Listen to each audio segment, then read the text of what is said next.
Sur le parking du parc des expositions de la Teste de Buch, une file d'attente inattendue. Le personnel recruté pour fabriquer les masques attend d'entrer. Vous venez de Côte-Ouest Intérim ? Exactement. Une par une, en respectant les distances de sécurité, les couturières déjà inscrites auprès de l'agence d'intérim se succèdent. Vous êtes à la table 82. Parfait. Je vous laisse rentrer sur votre droite. Merci beaucoup. Merci, à tout à l'heure. Un numéro de table où elles devront s'asseoir leur est fourni. À l'intérieur, Libero Madzone les accueille et leur donne les consignes sanitaires à respecter. La visière, vous allez être super bien. Gardez le masque à proximité, mais la visière va être super. Lavage de mains et visière plastique sont obligatoires. Il est hors de question que le Covid-19 fasse des ravages dans cette usine éphémère. Nous, ce matin, on a remonté déjà 107 CV. Donc vous avez déjà les personnes qui sont là. On en a remonté 97 de supplémentaires ce matin. Donc 80% sont des femmes, soit qui sont couturières, soit avec des notions de couturière. Dans un premier temps, 130 personnes doivent être recrutées, 260 dans un second temps. Pour aller vite, l'entreprise Valène a reçu l'aide de la COBAS qui exerce là pleinement sa compétence économique. Alors aujourd'hui, nous sommes 3 mobilisés sur cette mission, on va dire 3 à temps complet. Et aujourd'hui, ce sont plus de 250, voire 250 mails ou contacts qui ont été reçus et qui ont été traités en 48 heures. La COBAS apporte son soutien donc à l'entreprise Valène afin de faire le pré-recrutement des personnes qui vont être employées pour coudre ou faire de la manutention au sein de cette entreprise. C'est-à-dire que l'entreprise nous transmet tous les CV et mails ou contacts qu'ils reçoivent, nous les traitons, nous sollicitons les boîtes mail, les numéros de téléphone. Et ensuite, c'est au tour de l'agence Côte-Ouest Intérim de prendre le relais. À partir de là, nous on recontacte toutes les personnes, déjà pour évaluer un petit peu les compétences de chacune sur le poste de couturière. Et à partir de ce moment-là, il y a toute la démarche administrative à mettre en place, donc toutes les saisies de données, les renseignements aussi auprès de leur statut, s'ils sont en chômage partiel ou en arrêt. Donc il y a des réglementations à suivre. Et contrairement à ce qui nous avait été dit dans un premier temps, ne vous rendez pas à l'agence.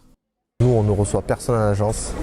On n'est que entre nous, il y a 2 collaborateurs qui travaillent et puis on fait tout par téléphone et par mail. Voilà, on a des moyens aujourd'hui pour pouvoir avancer, faire des choses sans se voir. Donc non, il n'y a pas de contact, heureusement. Et puis on est quand même très à cheval par rapport à ce fonctionnement-là. On a une plateforme, c'est de la dématérialisation tout simplement. Donc les contrats, les personnes les reçoivent sur leur boîte mail et les signent directement en virtuel. Frédéric Lardot est un collaborateur de Libero Madzone. Lui aussi a pris une part très active dans la recherche des CV. Pour vous donner un ordre d'idée, hier de 10h à midi, j'ai dû recevoir 96 nouveaux mails, alors qu'à 10h on était à jour. Voilà. Dès qu'il y a eu des publications sur Facebook, des articles qui sont parus, on se reprenait un nombre considérable de mails. Et en fait, ça tombe bien, parce qu'il veut faire les 2-8 et passer à 160. C'est ça. Ben là, du coup, on a un vivier,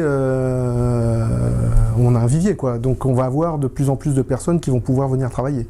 Donc, c'est vraiment génial, quoi. Ce mardi, elles étaient une centaine à venir par petits groupes recevoir leur première formation. Et quand débute une aventure humaine, tout commence, bien entendu, par un briefing. Je vous demande pas d'être rapide.